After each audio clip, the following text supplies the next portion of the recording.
નમસ્કાર વિદ્યાર્થી મિત્રો, મારી યુટ્યુબ ચેનલ વિદ્યાદીપમાં આપ સૌનું હાર્દિક સ્વાગત છે.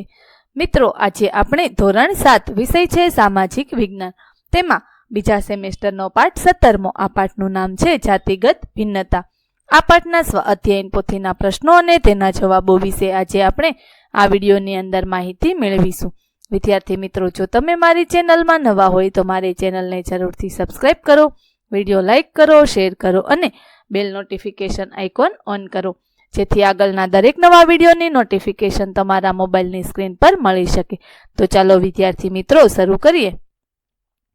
ધોરણ 7મો વિષય છે સામાજિક વિજ્ઞાન, તેમાં બીજા સેમેસ્ટરનો પાઠ 17મો. સ્વ અધ્યયન પોથીમાં આ પાઠનું નામ છે જાતિગત ભિન્નતા.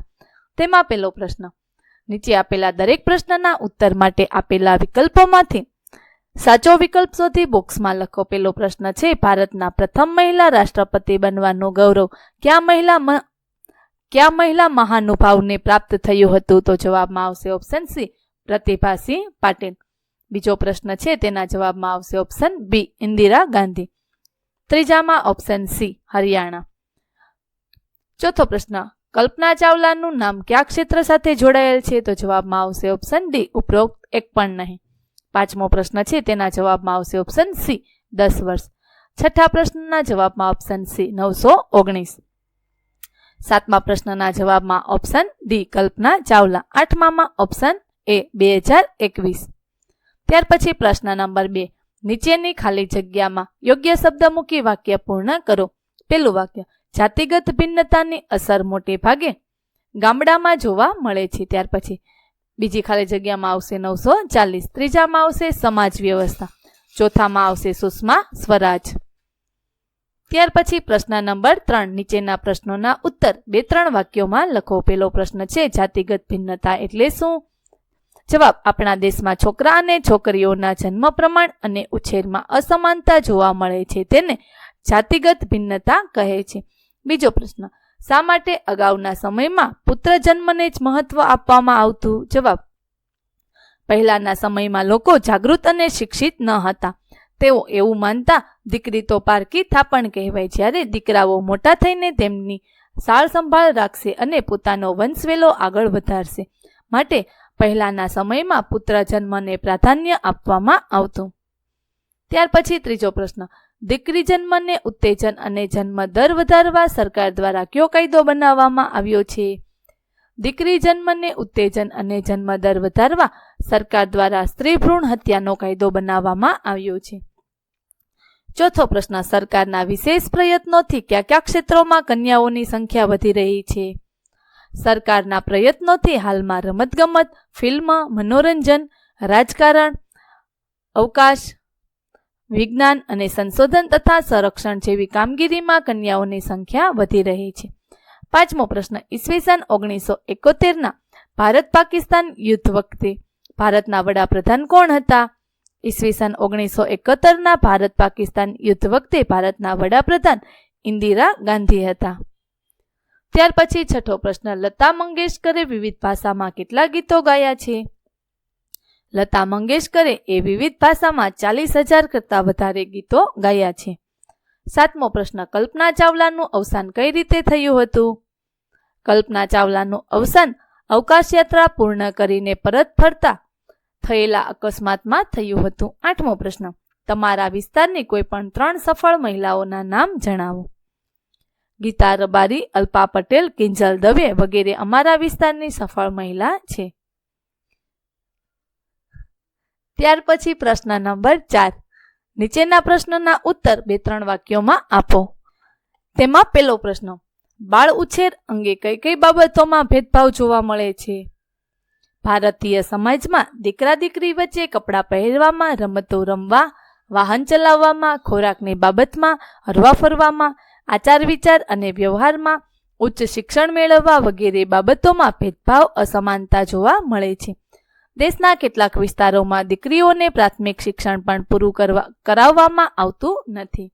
બીજો પ્રશ્ન, તમારી શાળા કક્ષાએ તમારા વર્ગમાં શ્રેષ્ઠ કામ કરતી વિદ્યાર્થીના કામનું વર્ણન કરો.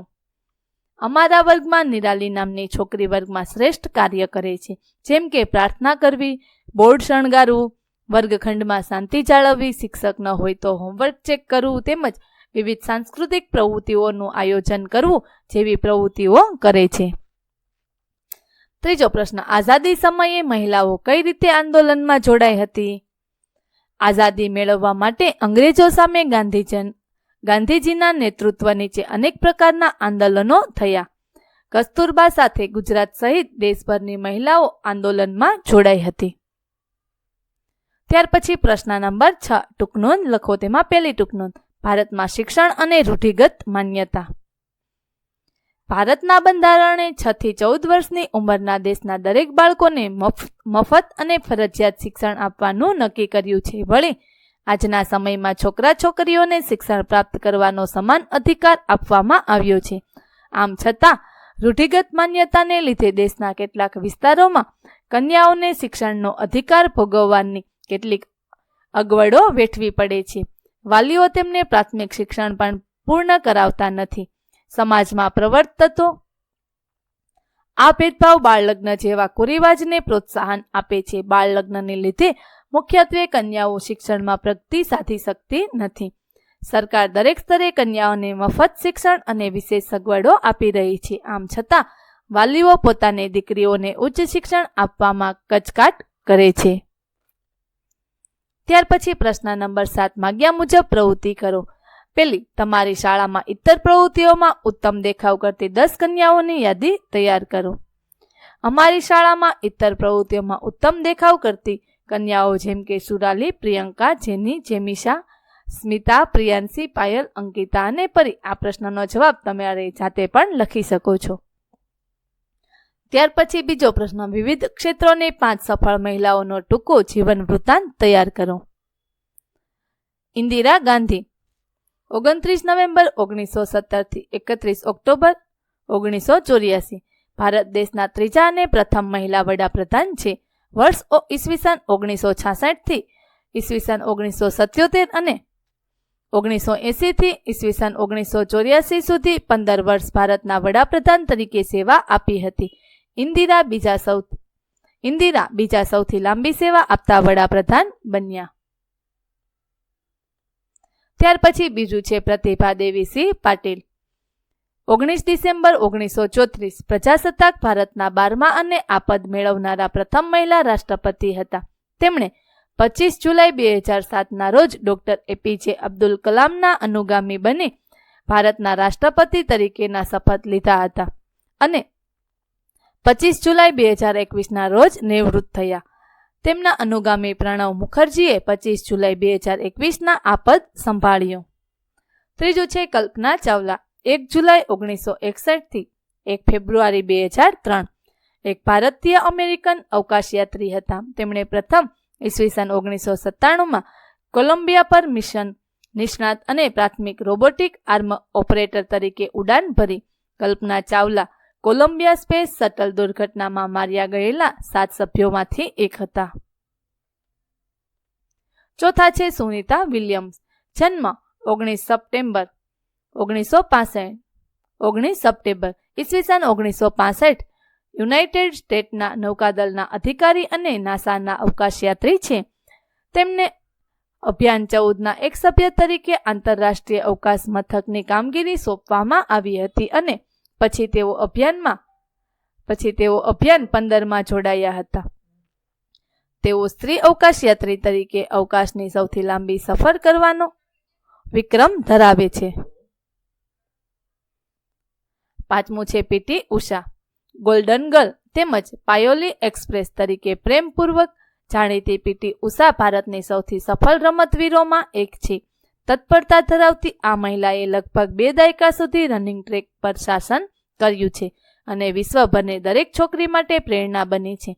તેણીએ તેની સુપરસોનિક ગતિ દ્વારા એશિયન ગેમ્સ અને એશિયન ચેમ્પિયનશિપમાં કુલ 30 આંતરરાષ્ટ્રીય પુરસ્કારો અને 13 ગોલ્ડ મેડલ જીત્યા છે.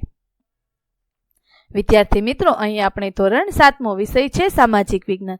તેમાં સ્વ અધ્યયન પોથીમાં પાઠ 17 આ પાઠનું સંપૂર્ણ સોલ્યુશન પૂરું કરીએ છીએ. આગળના પાઠનું સંપૂર્ણ સોલ્યુશન મેળવવા માટે મારી ચેનલને જરૂરથી સબસ્ક્રાઇબ કરો. વિદ્યાર્થી મિત્રો, ફરી મળીશું પાઠ 18ની અંદર. ત્યાં સુધી આવજો.